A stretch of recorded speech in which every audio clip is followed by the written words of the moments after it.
రమణమ్మ ఈమె అసలు స్టార్టింగ్ నుండే ఈమె షిరిడీకి వస్తుందనేటువంటిది ఒక అనుమానంతో కూడినటువంటి జరిగినటువంటి సందర్భాలు. ఈ విషయంలో చాలా మిరాకిల్స్ అనేటువంటిది జరిగాయి. అవి ఏమిటంటే,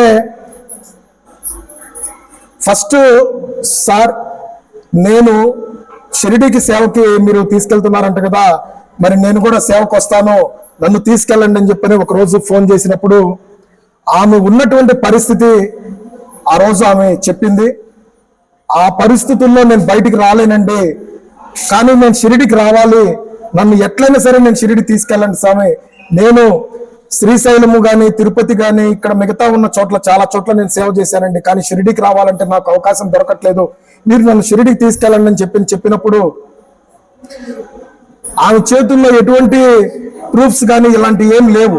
ఆమె బయటికి రావటానికి అవకాశం లేదు. కానీ ఆమెను ఎట్ట షిరిడీకి తీసుకెళ్లాలనేటువంటి టైంలో బాబా వారు కొన్ని మిరాకిల్స్ ద్వారా ఆమెను ఈ రోజు షిరిడీలో మీ ముందలా ఉంచారు. ఆ మిరాకిల్స్ ఏంది అనేటువంటిది ఆ మాటల్లో మనం అడిగి తెలుసుకుందాం. చెప్పమ్మా, నీ పేరు, ఎక్కడి నుంచి వచ్చారు మీరు? నిజామాబాద్ జిల్లా మోర్తాడు మండలం సార్.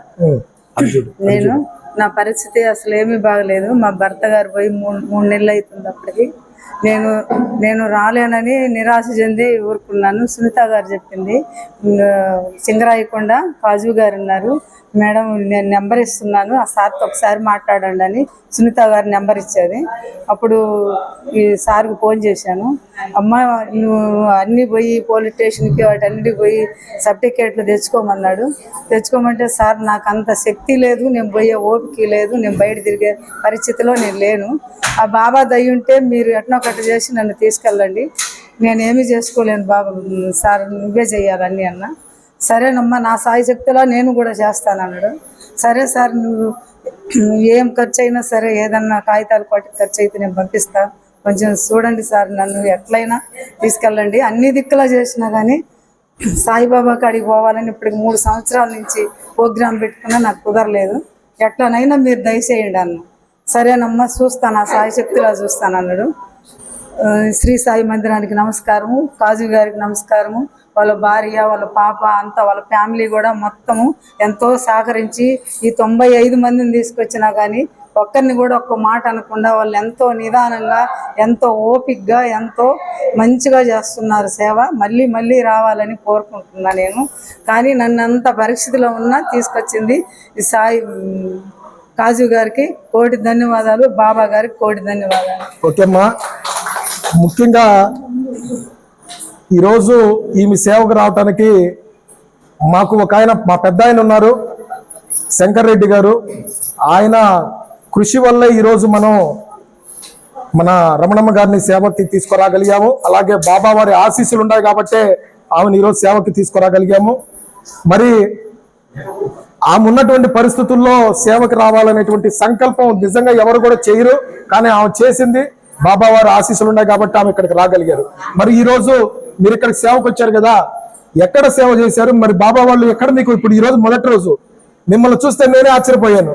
మరి ఈ అవకాశం రావటం ఏంది అనేది, అంటే అది ఎక్కడొచ్చింది మీకు అవకాశం, ఎట్లా మీకు చేశారని చెప్పారు?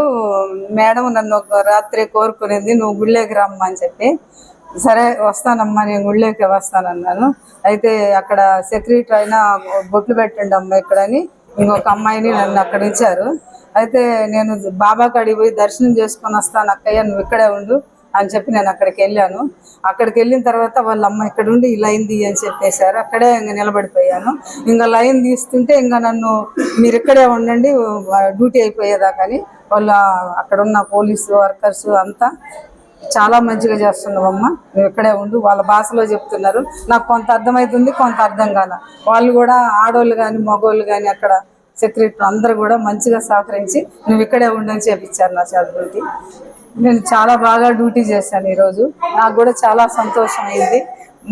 7 గంటల నుంచి 2 గంటల దాకా స్వామి సన్నిధానంలోనే డ్యూటీ చేశాను. ఓకే అమ్మా, నిజంగా నేనైతే చాలా ఆశ్చర్యపోయానండి.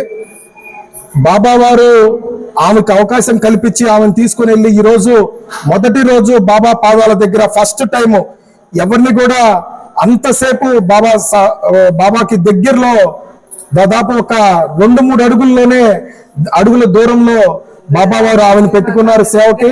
మరి ఇలాంటి అవకాశం కల్పించారంటే నిజంగా ఆమె మీద ఎంత ప్రేమతో ఉన్నారు, ఎంత ఇదిగా ఆమెను ఈ సేవకి అవకాశం ఇచ్చారనేటువంటిది సందర్భంగా బాబా వారికి అందరి తరపున ధన్యవాదాలు తెలియజేసుకుంటాను. మరీ ఎందుకంటే ఆయన కావాలనుకుంటే కడుపులో గుండెల్లో పెట్టుకొని చూసుకునేటువంటి ఆయన సాయినాథుడు. అలాంటి స్వామి సన్నిధిలో మనం ఉన్నందుకు చాలా అదృష్టంగా భావించాలి అందరూ కూడా. కాబట్టి ఈ సందర్భంగా మీకు ధన్యవాదాలు తెలియజేసుకుంటున్నాను తల్లి. నువ్వు ఉన్నటువంటి పరిస్థితుల్లో బాబా నిన్ను ఇంత దూరం తీసుకొచ్చి సేవ చేయించుకున్నందుకు. ఇంకా ఇంట్లో కోడలు కూడా లేదు సార్, కొడుకు ఒక్కడే ఉన్నాడు. అమ్మాయి కొడుకుని తీసుకొని వాళ్ళ అమ్మగారింటికి పోయింది. బాబుని ఒక్కడనే వదిలిపెట్టి నేను బాబా కోసమని వచ్చేసి. థ్యాంక్ యూ అమ్మా.